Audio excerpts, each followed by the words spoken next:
Ladies and gentlemen, welcome to another episode of League Chat with the Stat. As you can see, we're at the business end of the season. We're just starting the finals, which is why I've kind of groomed up a little bit.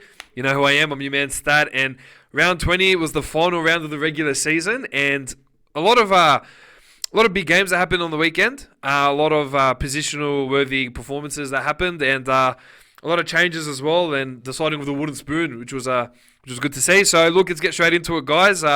Round 20 recap. Now, the Cowboys 32 defeating the Broncos 16. And look, a great end of the year for the Cowboys with a decent performance. Started off a little bit slow. Broncos coming out firing like they always do, but can't keep that momentum going, which is unfortunate. Now, it was a fitting end for Gavin Cooper, who has had a phenomenal career for the Cowboys, and a good way to send him out. Now, for the Broncos, I mean, just another loss to add to the end of the year. That number 6 jersey, I feel like it's cursed. Katoni Staggs going down with an ACL injury, unfortunate. Very unfortunate for him, considering that he was going to be selected for New South Wales in the 27-man squad. But look, obviously not ideal for the Brisbane Broncos, losing their key player. And yeah, look, just another lousy performance again from Brisbane just to end the year. They started off great, came back from the COVID period, garbage, and they just put it through the whole year. So unfortunate for the Broncos fans out there that they just finished the way they did, and yeah, they finished with the spoon for the first time in their 33-year history. But a crazy stat to come out of that is that it's 10 weeks in total of 33 years they have been last.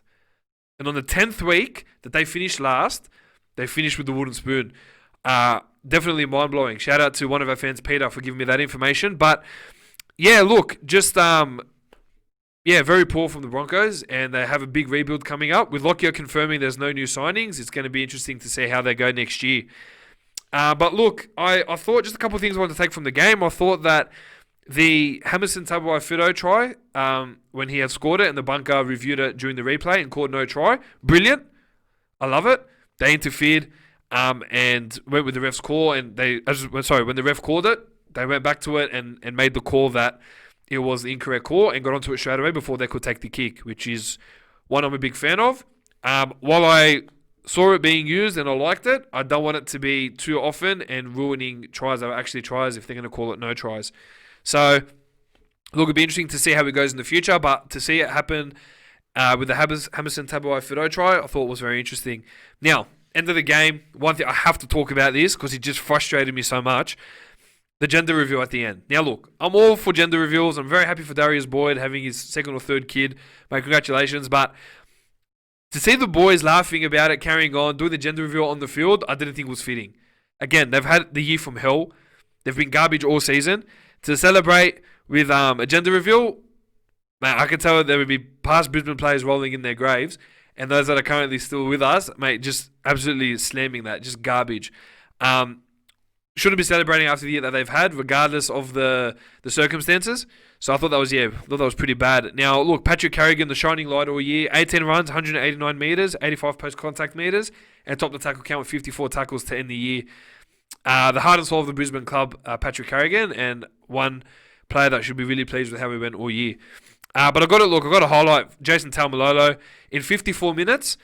18 runs, 249 metres, 110 post-contact metres, 3 tackle breaks and 23 tackles in 54 minutes.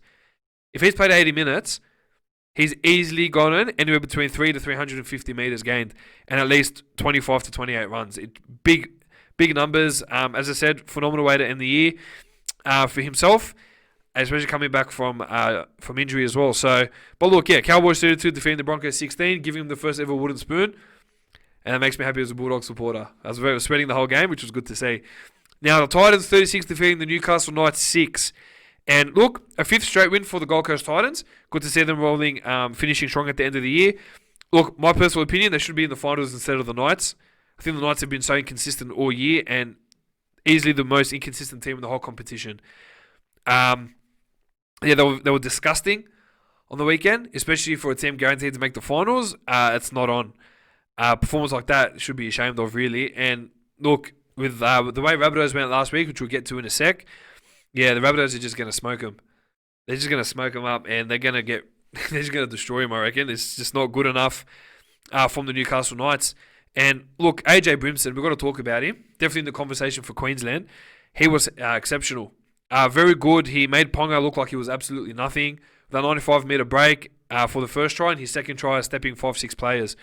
Definitely one to watch. Now, obviously, the one thing that we've got to talk about is the racism that happened in the game, with Mitch Barnett calling Tyrone Peachy to what he claimed was a black sea. Now, look, obviously, I'm not in all for racism. Not a big fan of it, especially when it mars a game like the one that the Gold Coast Titans had. But look, as I said, it's something that got settled. I believe that now Tyrone Peachy and Mitch Barnett will need to come together and sort it out, as the NRL couldn't find any proof that he had called him and used the word black while he swore at him. So, look, it does put a bit of a black spot on the game, but look, in the end of it, Titans did smash the Knights, and it was good to see them finish the year the way they did. Now, I've got to credit the Titans forwards, and in Jared Wallace in particular, 18 runs, 195 metres, 69 post-contact metres, 2 offloads and 23 tackles.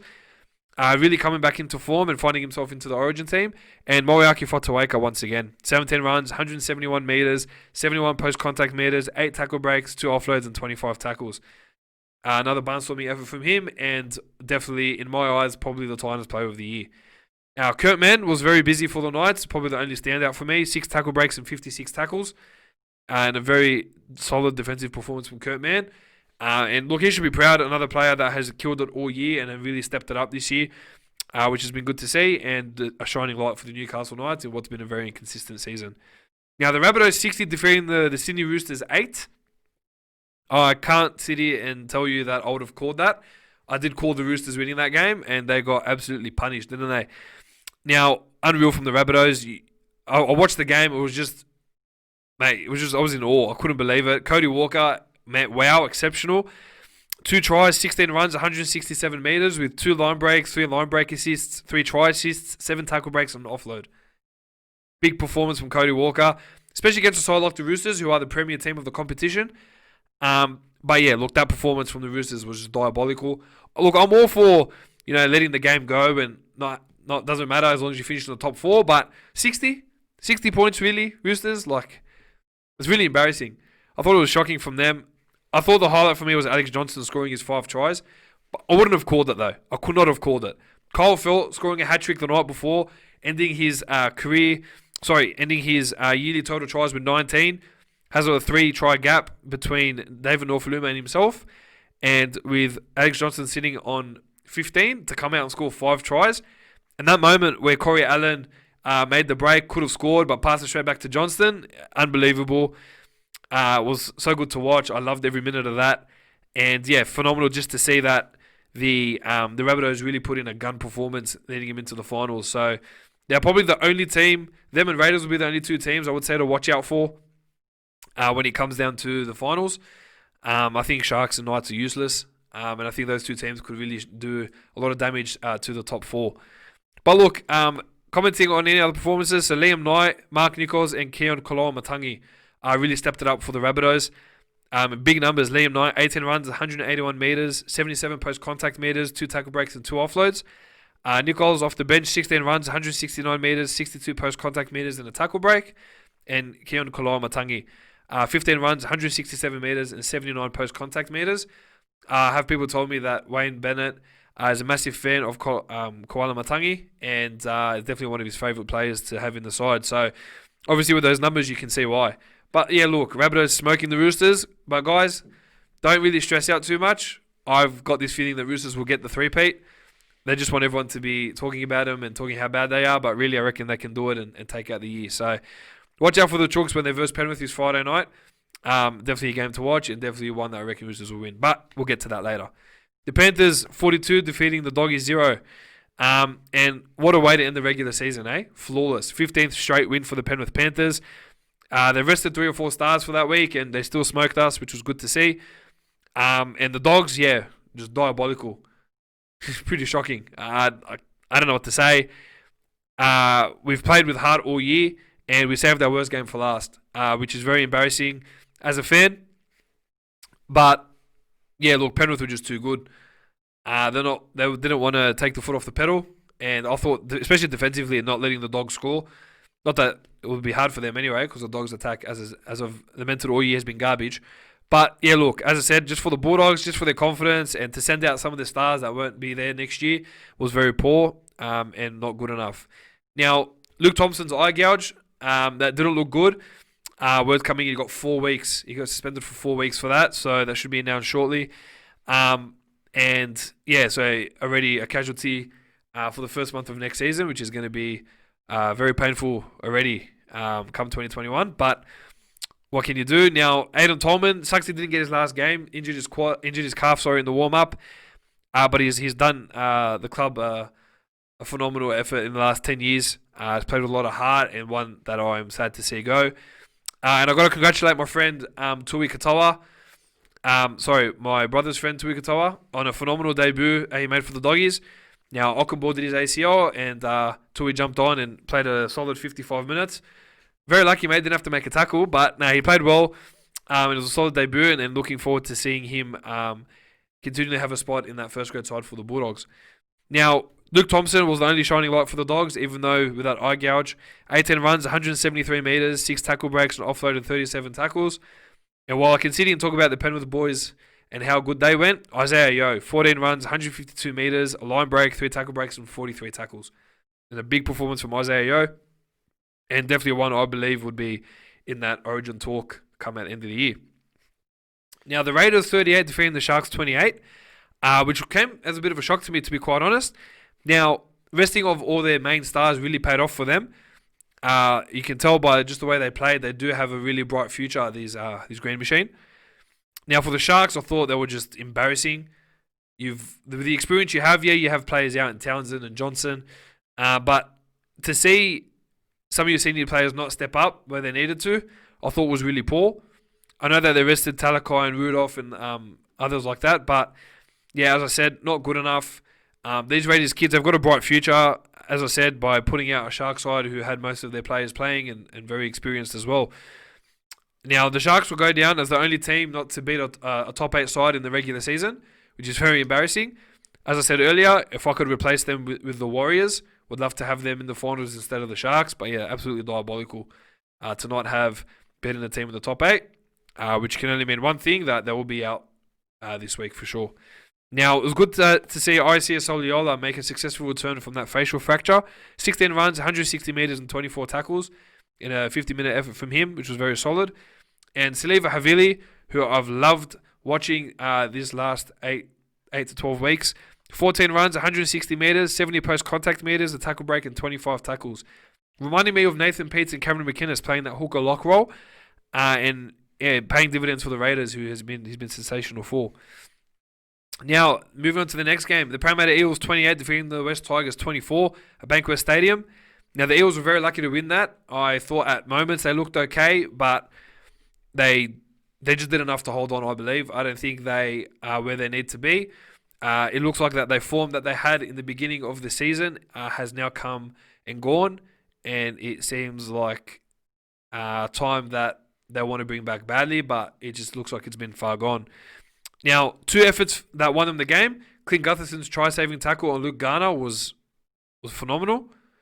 Got to give credit where credit's due. It was a huge play, and that try that Will Smith scored as well, fantastic to see him. Only played a handful of games this year, Will Smith, and to come with a game-winning try was good to see from him. Now, the Tigers, again, what can I say? Another team that's inconsistent in the NRL.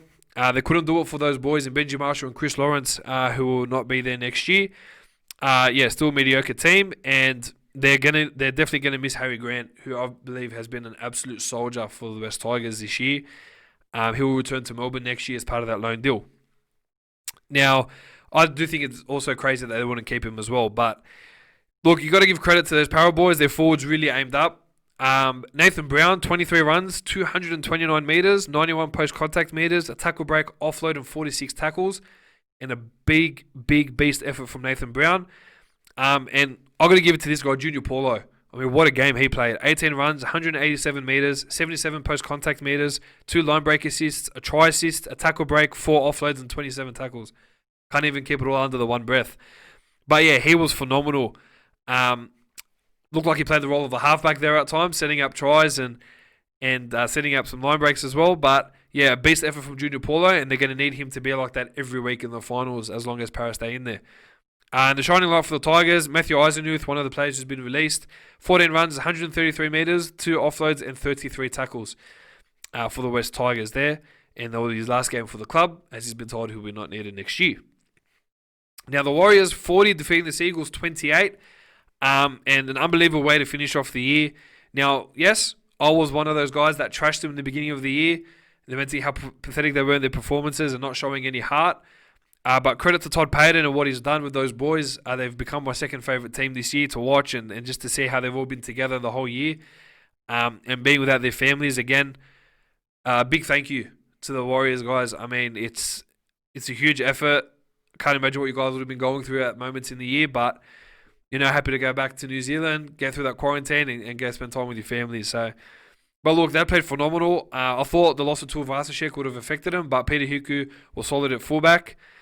But yeah, look, for the Seagulls, they honestly should really be ashamed of themselves. With the caliber of players that they have in that team, I do feel that they underachieved this year, and they didn't do as well as I thought they would. They should be in the top 8. With a side like that, they should really be in the top 8. It's going to be a year that Des Hazard definitely does not want to remember, and they have a lot of work to do to get back in that top 8 conversation for next year. But yeah, to concede 40 points to a team like the Warriors, who don't have many players that can actually be on the training paddock and have physios and sometimes coaches out in the training paddock with them, yeah, it's pretty embarrassing. Tohu Harris, my player of the year for the Warriors, 16 runs, 159 metres, 69 post-contact metres, and an offload and 32 tackles. And a big effort from him. And Jermaine Tanua-Brown, 14 runs, 143 metres, 68 post-contact metres, and 22 tackles. And a beast effort from those Warriors boys. And the final game of the regular round, the regular season, the Dragons 30 topping the Melbourne Storm 22. Now, for the Dragons, I'm sure they'd be happy that they got the win. To almost have lost to a team with not many players there having first grade experience, it would have been really embarrassing, and another low for the Dragons. But look, they did enough to get the victory, and it was good to see them end the year on a winning note. But I just want to talk about the Storm for a sec. They got some stars coming through the ranks. Isaac Lumi, Aaron Penne, Nico Hines, who I've talked about, Darren Schoenig, who I thought was solid. Max King, I thought was great, 50 games in. I thought it was fantastic. And obviously you got guys who've been around like, Sandor L, Ricky Lutelli, Branko Lee, some players like that. So they've got a bright future, this Melbourne Storm, and one that I'm really excited to see become consistent enforcers in the NRL. Now, we've got to talk about the hip tackle that Max King put on Blake Lowry. Now, it wasn't done on purpose. The fact that there are people out there that think that he would have gone and done that on purpose is stupid. You've really got to get yourselves checked. I can't believe we're throwing this guy under the bus for a tackle. I don't believe he wanted to do it anyway. I believe he's going to cop a big punishment for this. Could be anywhere between 5 to 8 weeks for that, which is sad to see. But look, it is a disgusting tackle. It's not one that we won in the game. But to go out and say that Max King would have done that on purpose is pathetic. And all those big top guys that are coming out and saying that, they should be ashamed of themselves. Like, they should really be ashamed of themselves for saying that about Max King. And yeah, look, something obviously you don't want to see, but can't go out and start saying that about players. But look, I thought Tyson Frizell in his last game was big. 2 tries for the big fella, 19 runs, 148 metres, a line break, 4 tackle breaks, 4 offloads and 32 tackles. I thought Blake Lowry, 19 runs, 167 metres, 75 post-contact and 30 tackles was big for the side as well. And a honourable mention to Tarek Sims as well, who beasted it. But look, the Storm would have to be crazy to not keep someone like Brandon Smith in their side. 21 runs, 214 metres, a line break, 3 tackle breaks, an offload and 33 tackles in a 75-minute performance from Brandon Smith. They've got to keep him. They've got to do what they can to keep him and figure out a way to keep him, Cameron Smith and Grant in the team. So, but look, good. As I said, Dragons need to bounce back next year big time, especially with the coaching staff that they got now and the caliber of players that they've got. But yeah, as I said, for the Dragons, they did get to finish that off with a win, 30 points to 22. Now, that was a wrap-up of the regular season. Let's get into news around the NRL world. And Moeaki Fotuaika has pledged his allegiance to the Maroons, which would be good to see, considering that they're running low in almost every position. The Storm and Tigers have shown interest in Jordan Rapana to get some sort of compensation for Josh Adokar. Taniela Paseka has re-signed with the Sea Eagles for 3 years, and Kieran Foran has signed a 1-year deal as well with the Sea Eagles, with a second year in the player's favour. Now, Tristan Saylor was not offered a new deal by the Saints, with the Storm, Tigers and Bulldogs lurking around. Jamal Fogarty has extended his contract to the end of 2022, and what a shining light he's been for the Gold Coast side. He was originally contracted to the end of 2021, but added on another year on top of that, which was good to see. Dean Young will be the assistant coach for Todd Payton at the Cowboys on a 3-year contract starting next year. Stephen Kearney has signed back with the Storm, where he has previously been the assistant coach and was once a former player there.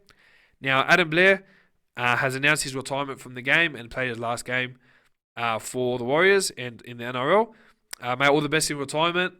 And I thought it was really fitting to see the Warriors come out and do the haka for him, which was really special at the end of the game. Now, the Tigers have confirmed Elijah Taylor, Matt Eisenuth, Dylan Smith, Robert Jennings, Oliver Clark, and Harry Grant won't no longer be at the club next year. Harry Grant will be back at Melbourne, and the rest are all looking for clubs. Now, I mentioned earlier, Matt Elliott and Peter Gentle have signed on as the assistant coaches to Anthony Griffin at the St. George Illawarra Dragons, which means there'll be a lot of experience around him to see how they can get this side out of the bottom half of the 8 and into the top 8. Now, the Rabbitohs have re-signed Bailey Sirinen and Stephen Masters to the end of 2021, giving them 1-year contract extensions for the year that they've both had, which has been good to see. Now, one of my favourite Canberra players right now, the hooker Tom Starling, has re-signed with the Raiders for another 2 years. As I said, he's been phenomenal since Josh Hodgson went down with that ACL injury, which has been good to see. Now, Jacob Host, one of the players that the Dragons didn't keep, has signed a 3-year deal with the South Sydney Rabbitohs. Will be there till the end of 2023. We're just waiting on official confirmation for that. Now, John Cartwright will be an assistant coach to Kevin Walters next year, which is yet to be confirmed. Should be confirmed tomorrow or Thursday, I believe. And this is the final one, the big one. The Broncos have offered Craig Bellamy a 10-year deal. What's been broken to me, it's a 10-year deal to be the head of football for the club. Now, Kevin Walters will be the coach for the next few years on about 500 to $1 million a season. But Craig Bellamy has confirmed that 2021 will be his last year of coaching, and he wants to head to Brisbane in 2022. The Broncos have come in with an offer of 10 years of $1 million a season to be the head of football, to have a say in retention and recruitment. And also, in those discussions, would have an opportunity for his son, Aaron Bellamy, to also be the assistant coach of the Brisbane Broncos one day. So while it's also talks at the moment and something that could potentially happen, Bellamy is still waiting to hear on offers from the Redcliffe Dolphins, who potentially want to come into the NRL, and also the Brisbane Bombers, who are also trying to get their license to be in the NRL as well. So, look, a lot to consider for Craig Bellamy, but yeah, the Broncos are trying to get themselves back up to the top, and what way to do it than to have Craig Bellamy come on in 2022 with Kevin Walters. Could it mean that Craig Bellamy will try to poach players from Melbourne Storm? Potentially. At the moment, Broncos are trying to poach the CEO, so it could call themselves the Brisbane Storm coming up for 2022 onwards. But yeah, it's a big one, guys. A bombshell offer being made to Craig Bellamy. And we are still yet to hear what's happening with that and whether he's taken it or not. So he'll confirm that once the final series has ended. Now, with the regular season being done and dusted, we are now in finals mode. So the Panthers finishing first will take on the Sydney Roosters finishing fourth. Now for the Panthers, Dylan Edwards, Stephen Crichton and Viliami Kikau will make their return to the side after being rested last week. Dane Laurie, Matt Burton and Spencer Leniu will drop out of the side, and Tyrone May and Kurt Capewell will go onto the bench. For the Roosters, Jake Friend is out after that head knock he copped last week, and he was cleared of that facial fracture, which was good to see. Brett Morris, Joey Manu, and Isaac Liu, as well as Lindsay Collins, will all return to the side. Now, Freddie Lussick will take Jake Friend's spot at hooker. Angus Crichton will drop to the bench. And on the extended bench, you have Mitch Orbison, Nat Butcher, Pawasa Fa Masueli, and Matt Ikuvalu on the bench there as well, on the extended bench. Now, in this game, it's the Panthers versus the Roosters. I'm really excited. It can go down to the wire. I really want the Roosters to win. I think they'll come back, and they'll come back hard, especially that shellacking they copped, that 52-point shellacking against the Rabbitohs. And look, I don't say it by any means. I reckon there'll be nothing in it if they win. I just want to see the Panthers winning streak end so that they don't break the Bulldogs 17-game winning streak in 2002. But look, both sides are playing phenomenal football in all seriousness, but I just think that the Roosters will come back and come back hard and will just destroy the Panthers. And I reckon while they will destroy them, I don't think it'll be by much, but it'll be a reminder to all of us what the Roosters are capable of this year and trying to get that three-peat. You got the Raiders coming up against the Sharks. Now, their whole squad basically returns. So Charles Klokstad will replace Adam Cook at fullback. Jared Croker and Jordan Rapana will replace Matt Tomoko and Harley Smith-Shields in the centres. Jack Wyden and George Williams will replace Frawley and Sam Williams in the halves. John Bateman, Elliot Whitehead will turn to the second row. Hudson Young and Corey Harry-Onara will go into the bench. Now, Josh Papali, the main man, and Joe Tapane are back at prop and lock respectively. C.S. Oliola and Saliva Havili will go to the bench, while the Kyle O'Donnell, Darby Medlin, Jarrett Sablu, and Ryan Sutton will drop off and go onto the extended bench there. For the Sharks, Chad Townsend will return from suspension, and as well as Sione Katoa will return from injury for being rested, with Josh Dugan and Brayley, as well as Toby Rudolph and COC for Talakai. They'll all be back for this week's game. Now, Wade Graham will return to the back row, Scott Sorensen will drop to the bench, and Nene McDonald, Moreni Hiroti, Tague Wilton, Billy Magulius, and Daniel Vasquez will all drop out of that side. Look, as I said earlier, I think the Raiders will smash the Sharks. I think they're just going to eliminate the Sharks in what's been a very odd year for them, and I think Raiders will come out on top and be ready for their next round.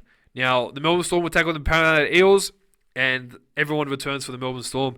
Cameron Smith, Jerome Hughes, Cameron Munster, Suliasi Vunivalu, Josh Adokar, Brenko Lee, Justin Olam, Jesse Bromwich, Felice Kafusi, Kenny Bromwich, and Nelson Osofa Solomona, all returning for the Melbourne side. Brendan Smith, Tom Eisenhuth will go to the bench, as well as Tano Fa'asu Malawi. And the following will be rested: Sandor L, Ricky Latelli, Paul Momorowski, Isaac Lumi, Riley Jacks, Cooper Johns, Tui Kamikameka, Chris Lewis, Aaron Booth, Max King, Dale Schoenig, and Aaron Penne are all out of the side that played this week, as all those guns are now back, and Kamikameka has come up with an ankle injury, so he will be not playing this week. For the Parramatta Eels, Dylan Brown is named to return at 5'8", which will be a big plus for that side. Will Smith will go into the bench. Michael Jennings will take the spot of Brad Takairangi at centres. Regan Campbell-Gillard returns from arrest at prop, with Kane Evans going back to the bench. Sean Lane is back into the starting side, with Andrew Davey on the bench as well. And Marata Niukore will turn onto the interchange as well, with Oregon Kafusi, George Jennings, and Daniel Alvaro all dropping out of that side. In this game, I think the Storm will take it, and they'll go straight to the preliminary final. I think they are too strong and will be able to control the attack that the Eels bring to them. So I'm going to go Storm, and Storm comfortably for this game. And for the final game of the round, will be the Rabbitohs taking on the Newcastle Knights. Jaden Sewell will return from suspension, which will allow Cameron Murray to go back to lock, with Liam Knight to the bench and Hame Saleh out.